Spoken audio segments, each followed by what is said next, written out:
One of my favorite releases of the year so far, and it's not what you would think. This actually combines both of the things that I really love within footwear, one of which is obviously basketball shoes, but the second one is skateboarding.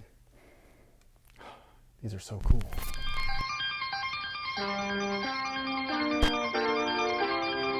Hey, what's going on, guys? My name's Chris. Welcome back to the official WearTesters.com YouTube channel. Today we got a detailed look and breakdown on a brand new colorway of an old shoe. By the way, can I just say real quick before I keep going that I love that these are still in production because I really like this model. I think that it's fantastic. It is a pro model skate shoe. It's dubbed the numeric 1010. It's for Thiago Lemos. I don't know how to pronounce his name. I'm very sorry. He's a Brazilian pro skater, and obviously he signed with New Balance. He's got two models. I think this was the first one, at least the first one that I remember. And then there's the 808 as well, which is awesome. And you can get them for really great colorways at really great prices. They're actually available over at Amazon right now for like 70 something bucks. I might grab a pair. But either way, we reviewed these before. It was an all gray pair, so it had that dad shoe or grandpa shoe look to them. And I had dubbed them a great alternative to the New Balance 550, a shoe that I really love the way that they look. I just despise the way that they wear. I really just don't like the way that they fit. They're too fucking tight, too tight.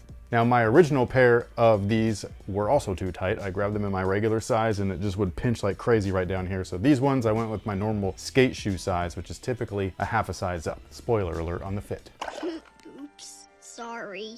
Since I don't have a ton of time between now and when I have to actually pick up my kids from school, we're actually just gonna have a quick, easy meal from today's sponsor, Factor. On busy days like today, Factor helps me avoid takeout and ordering in with delicious and nutritious, no-nonsense food that's ready to eat quickly. On top of that, Factor's chef-prepared meals make it easy to eat well, so you never have to opt for something that isn't good for you. Meal plans range from 4 to 18 meals per week, and you can add more or reduce the number depending on your specific needs. Plus, you can easily skip a week if you need to. Meals typically take about 2 minutes in the microwave, so if you need some quick and easy meals to plug into your busy lifestyle, click the link below. And big thank you to Factor for sponsoring this video. But anyways, this is the box right here, and I just love it, dude. It's a collab between two New Balance athletes, one of which obviously is Thiago, and then the second of which is Mr. Fun Guy himself, Kawhi Leonard.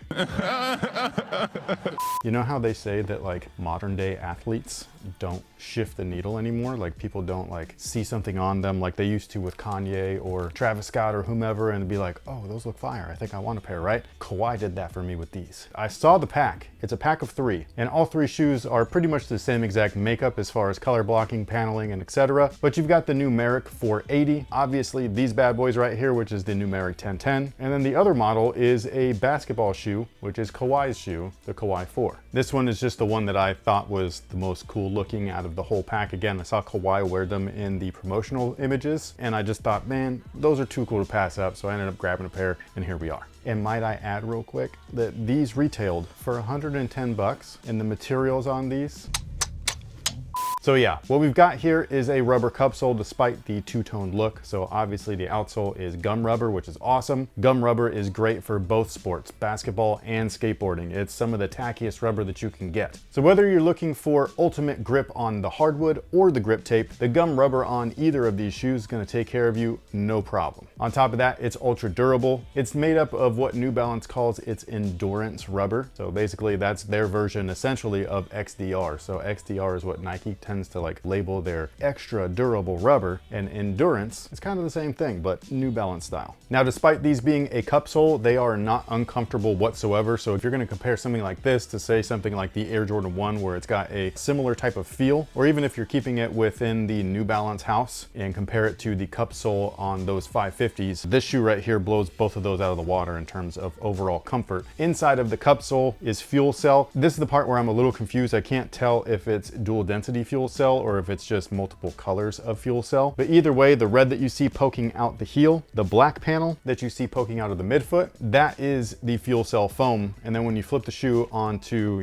look at the outsole, you can see the fuel cell poking through the little cutouts or flex grooves. You can also see a bright green version, also labeled fuel cell in the heel. And that's the part where I'm like, so is the fuel cell dual density? Like, is there 2 different types of fuel cell in there? Because when you take out the insole and then you look at the insides, you can clearly see see that there is a red section, which is the fuel cell that I was talking about earlier. And then there's that giant green pad right there as well, which again leads me to believe that it's a dual density setup. You have fuel cell within the fuel cell. One is a little bit maybe softer than the other as a crash pad, whereas the rest of it might be a little bit more dense, but still very soft in comparison to something like, again, the 550 or the Air Jordan 1. Now the insole is this guy right here. So this is a legitimate Ortholite insole. This is one of their better versions. It's not a great insole overall, like when you're comparing it to something like, I guess, a little bit higher end, but as far as whatever comes with a footwear product, especially a footwear product within this price range, this is better than most of the stuff that you see at most of the other brands, especially Adidas. Adidas has some of the worst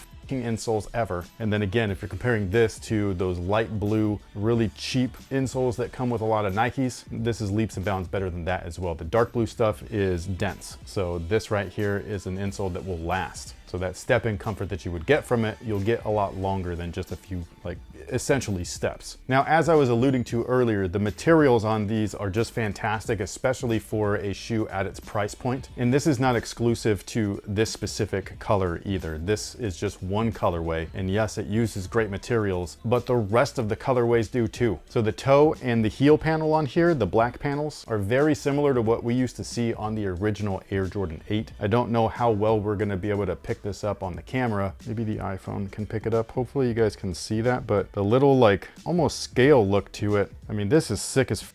On top of that, it's genuine material. Like this is good sh. Moving over to the midfoot panel, this whole white section, again, really good sh. This is some really nice leather right here. It's nice and soft, but yeah, that white panel of leather is gorgeous. Now they do use some basic stuff like more modern shoes do today. So the primary build or the underlay material, the main body of everything is textile. It's just a simple mesh. And in addition to the textiles in the rear, we do have a TPU panel, like a heat melt or hot melt panel. Nothing serious, nothing crazy. It's so minimal though that it doesn't bother me whatsoever. It's definitely not my favorite thing, but the fact that it's so minimal in comparison to all the other panels of awesomeness, it's something that I can easily overlook, especially for the price. The tongue is really cool too, because even though it's really wide, it's not super fat. So it's not like a old school skate tongue, or I wouldn't say old school, but 90s style, 90s/2000s, my era. It is somewhere in the middle though. So I like that. It's enough, but not too much, not too little. Oh, by the way, for 110 bucks, they came with extra laces. Awesome. And before I forget, look at that N logo.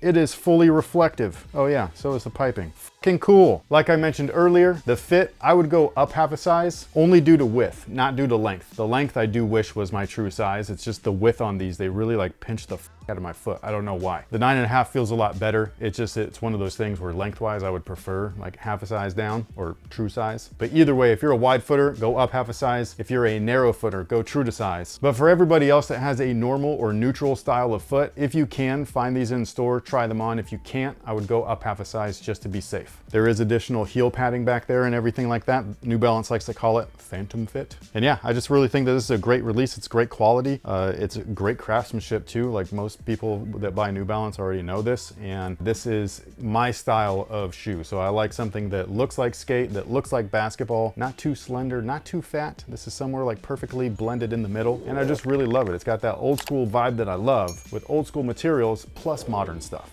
like the cushion, the mesh, all that kind of. But with all that being said, what is today's, oh man, you're already smirking. I know, this is, go ahead. Today's question of the day. You're gonna have to get romantic. Why? If you're going to translate your love to your wife to a shoe, what shoe would it be and why? How do you even do that? I think it's a play on when we had to think of our parents and stuff as shoes. So now you have to come up with one for me. So what shoe do I feel would really turn you on? Is that what we're... No. Like, what are we talking about? What shoe would you equate to me as in, like, I guess you could take this a number of ways. Not that way. Meaning if I got you this shoe, that means that I really like you? Is that what that is? I mean, I guess you could take it that way. Can we have parameters? I guess those are your parameters. That the shoe means that I like you. Yeah, but it's love. I like you a lot. This is because I like the shoe a lot? Is that what it is? Like, do you understand what I'm trying to say? Because there's so many shoes that I like love. I don't love them all evenly. Like some are better than others. Mm-hmm. So yeah, this is hard for me. That's what she said. So what shoe shows you that you really love me. I feel like this shouldn't be as hard as it is. Is that what she said too? You know, I don't think I really understand the question. What shoe? Because I understand the parent one. Like when you see a shoe. That's my dad. Yeah, like that's easy. You know what I mean? But like this, like where do I go with it? Like something that I like to play in, something that I see and I'm just immediately drawn to its beauty. Like, is that what it is? I could go so many ways with this. Do I go like the Kobe route and be like, yeah, they're my favorite line to play in? You're not a pro tro because those suck, except for the ones. But you know what I'm saying? Like, are you like the original Kobe 8s where it's like, I gotta have them all, you know what I mean? But like, that's weird. Like, kind of relationship that we got here. Is it like the way that I felt about an Air Jordan 1 when I first saw it? And I was like, that, I need that. Or an Air Jordan 4. God, those are beautiful. You know what I'm saying? So like, what do I do? Do I like playing with you or do I just like looking at you? Like, what's happening? I don't know. Can you guys help me out with this question? But yeah, sound up below and let us know what you think about these in the comment section. Do you own a pair? Do you like them as much as I do? How do you feel that they fit? Are you in line with me where something was pinching right over here? Not sure what it was. Or do you think I'm crazy and you're like, nah bro, they fit true to size, you're good to go. Thank you guys so much for everything. Thank you so much for hanging out with us. We greatly appreciate it. We will catch you guys in the next one. So until then, y'all have a good one.